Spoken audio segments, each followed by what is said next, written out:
शाहूवाडी तालुक्यातील ऐतिहासिक विशाळगडावर 14 जुलै रोजी हिंदुत्ववादी संघटनांनी पुकारलेल्या अतिक्रमण मुक्ती आंदोलनाने हिंसक वळण घेतलं होतं. त्यानंतर आजपर्यंत परिसरात संचारबंदी लागू करण्यात आली आहे. दरम्यान येत्या 12 जानेवारीपासून विशाळगडावरील प्रसिद्ध बाबा मलिक रेहान दर्ग्यामध्ये उर्साला सुरुवात होणार आहे. यावेळी महाराष्ट्र कर्नाटकातील हजारो भाविक या निमित्त विशाळगडावर येतात.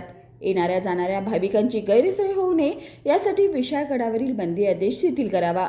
विशाळगड व परिसरातील भाविकांचे जनजीवन विस्कळीत झाले आहे. ते बंदी आदेश शिथिल करून सुरळीत करावे अशा मागण्या करत हजरत शेख अलाउद्दीन शाह खाद्री उर्फ बाबा मलिक रेहान दर्गा चॅरिटेबल ट्रस्ट बिजापूरच्या वतीनं कोल्हापूर जिल्हाधिकारी कार्यालयात एक दिवसीय ठिय्या आंदोलन करण्यात आले.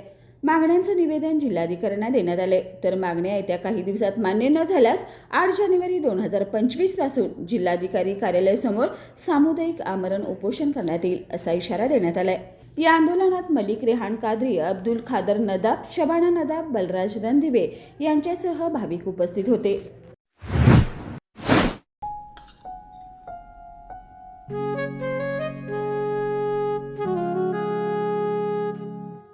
बाबा, आज येताना बासुंदी घेऊन या ना.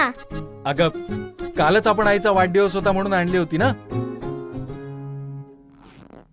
ऐकलं, गोकुळची बासुंदी पुन्हा खावीशी वाटतेय. खरं सांगू, मलाही खावीशी वाटतेय. पुन्हा पुन्हा खावीशी वाटणारी गोकुळ बासुंदी.